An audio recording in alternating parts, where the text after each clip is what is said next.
इस प्रोफेशन का क्या आपको पहले भी लगता है कि डकैत जो है किडनैपिंग ही करते थे मेनली। डकॉइट यहाँ पे जो आम भाषा में डकॉइट का मतलब होता है बागी। बागी का मतलब ये होता है, मतलब person who defies the law, who is absconds from the law and order. जो फरार जो हो जाता है उसको यहाँ पे बागी बोलते हैं। फरार वो किन्हीं भी अपराधों में हो सकता है, लूट के प्रकरणों में हो सकता है, डकॉइटी के में भी हो सकता है, किडनैपिंग के में भी हो सकता है, मर्डर में भी हो सकता है। तो once he absconds he is termed as बागी। बागी मतलब डकॉइट, यहाँ की जनरल भाषा में ये है। डकॉइट मतलब ऐसा नहीं है कि यहाँ गांव घेर के डकैती डालना, उस हिसाब का काम मेरे ख्याल से पहले भी नहीं रहा। उस हिसाब का काम यहाँ पहले भी नहीं रहा। तो किडनैपिंग इधर ज़्यादा से ज़्यादा बढ़ती जा रही है, मतलब जो तादाद है वो किडनैपिंग की वो बढ़ रही है। पहले इतनी किडनैपिंग नहीं हुआ करती थी जितनी किडनैपिंग अब वो विशेष तौर पे यही रुख अख्तियार कर लिया उन लोगों ने कि वो किडनैपिंग कर रहे हैं। इस तरह से मान लीजिए गांव घेर के डकैती मान लीजिए कभी भी नहीं डालते। वो तो कभी भी नहीं हुआ। हाँ, आजकल कुछ ऐसा हो गया है, ये मतलब यहाँ से पकड़ करके ही ये बॉर्डर क्रॉस करके यूपी में शेल्टर ले लेते हैं। This kind of trend I don't think existed earlier. ये अभी लेटेस्ट डेवलपमेंट ये है कि यहाँ से किडनैपिंग करके वो यूपी में चले जाएंगे, वहीं शेल्टर लेंगे, वहाँ सेटिंग रहती है। तो क्या आपका वहाँ से वहाँ के पुलिस वहाँ के सरकार से या वहाँ के प्रशासन से कोई कोऑर्डिनेशन इस तरह का नहीं है, कोई पैक्ट नहीं है इस तरह का? On paper there is coordination, but वो यही करते हैं, वो भी रेड डाल देंगे, दिखाएंगे। जैसे यूपी पुलिस से जो कोऑर्डिनेशन है वो in reality in practice successful नहीं होता, क्योंकि मतलब यहाँ हमारी ऐसी धारणा है कि वो मिले हुए हैं। ऑन पेपर ही है जो है आपसे। हाँ, थानेदार गोज, यहाँ मर्डर के स्पॉट पे मिनिमम एसपी गोज। हाँ, थ्री मर्डर हो गए तो आईजी आ जाएंगे। यहाँ तो ऐसा है, ये प्रॉब्लम है। यहाँ पे पुलिस की एक्सेसिबिलिटी भी ज़्यादा है और पुलिस का कंट्रोल भी ज़्यादा रहता है, सुपरविज़न भी ज़्यादा रहता है वरिष्ठ अधिकारियों का।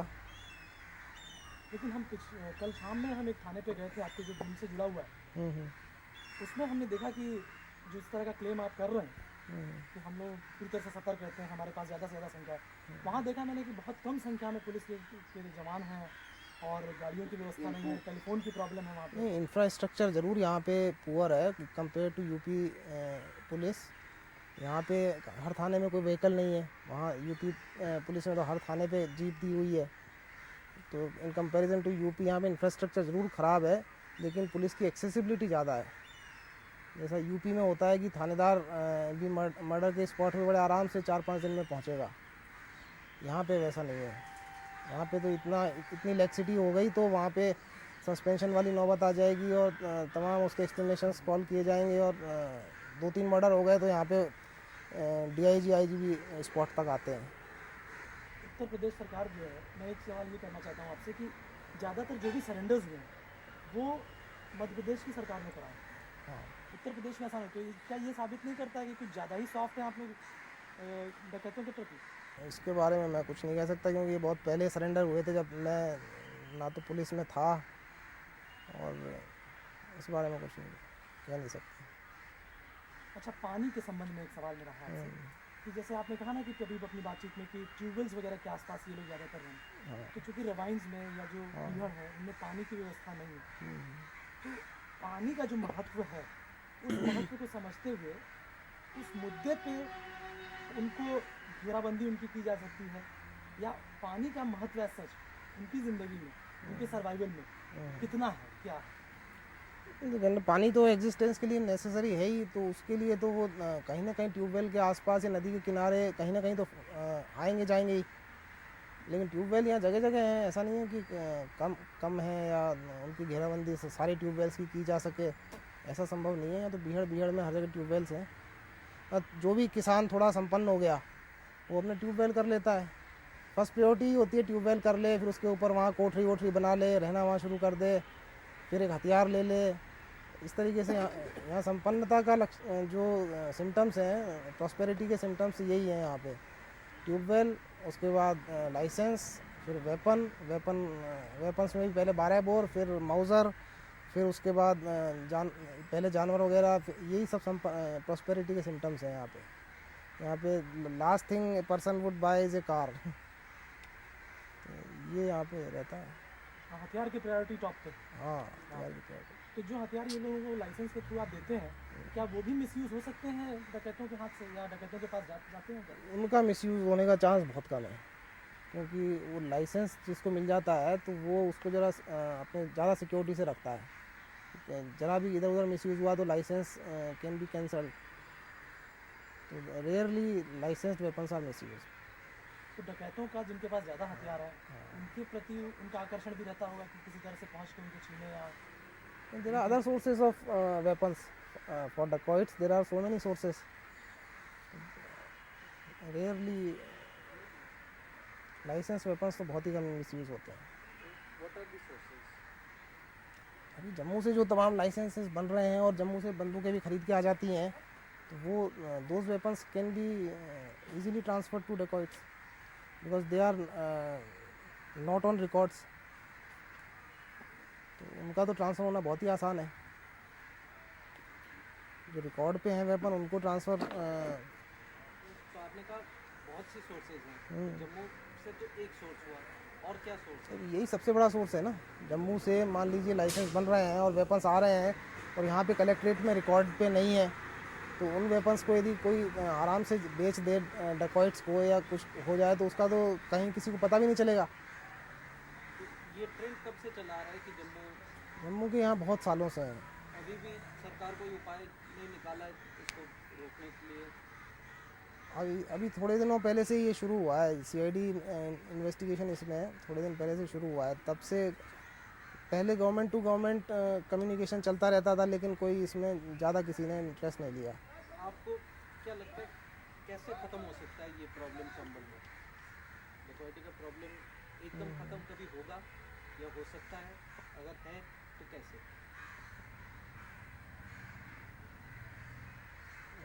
इसके लिए तो यहाँ के लोगों की जो मेंटेलिटी है वो चेंज हो और थोड़ा डेवलपमेंट हो, और लोगों में थोड़ी एक तरीके से सुरक्षा की भावना आ जाए यहाँ पे, और साथ में डेवलपमेंट होता जाए। दोनों चीज़ें साइमल्टेनियस हों, डेवलपमेंट और फीलिंग ऑफ सिक्योरिटी, तो प्रॉब्लम ख़त्म हो सकती है। आपको आशा है ऐसा होगा कभी? होना तो चाहिए, होगा डेवलपमेंट जैसे बाकी सारे रीजन्स में हो रहा है वैसे यहाँ भी होगा। तो होगा, वो तो होना चाहिए, वो तो सबको पता है। मगर आप जब यहाँ पे मतलब अभी साल भर से ड्यूटी पे हैं, तो ग्राउंड रियलिटी क्या कहती है कि ये संभव है in the next 5 years 10 years? क्या लगता है आपको 10 साल में हो पाएगा? वो मेंटेलिटी का जो चेंज है वो उसके बारे में कुछ प्रेडिक्ट नहीं किया जा सकता। अब लोगों के दिमाग में यहाँ घुसा हुआ है कि this is a very easy source of money.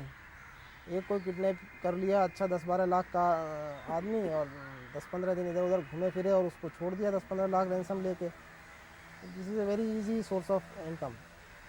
जब तक लोगों के दिमाग में ये घुसा रहेगा कि, और यहाँ का जो फिज़िकल टेरेन है दैट फैसिलिटेट्स देयर वर्किंग, और वेपन्स जो लाइसेंसेस का स्ट्रक्चर है, लाइसेंस अनलाइसेंस्ड वेपन्स का जो स्ट्रक्चर है पूरा, वो भी उनको फैसिलिटेट करता है। तो सारी कंडीशंस कुछ ऐसी हैं कि ये प्रॉब्लम अभी in my opinion it would exist for quite some time.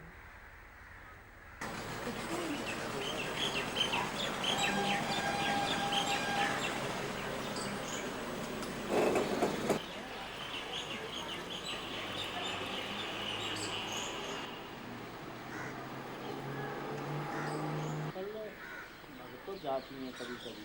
देखिए ये पकड़ हमारी जो है इसे 4-5 पकड़ गई। तो ये पकड़ ऐसी थी, ये पकड़ तो थोड़ा अंतर प्रोनाउंसिएशन में है।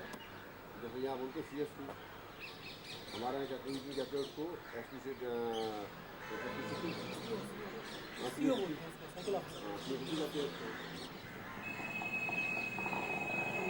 के बाद किसी रेड वगैरह में जाना का मौका नहीं मिला, लेकिन अभी तक मतलब आपको पार्टिसिपेट करने का मौका नहीं मिला। पार्टिसिपेट किया नहीं तो सक्सेसफुल नहीं। पार्टिसिपेट किया, कितनी बार करीब किया?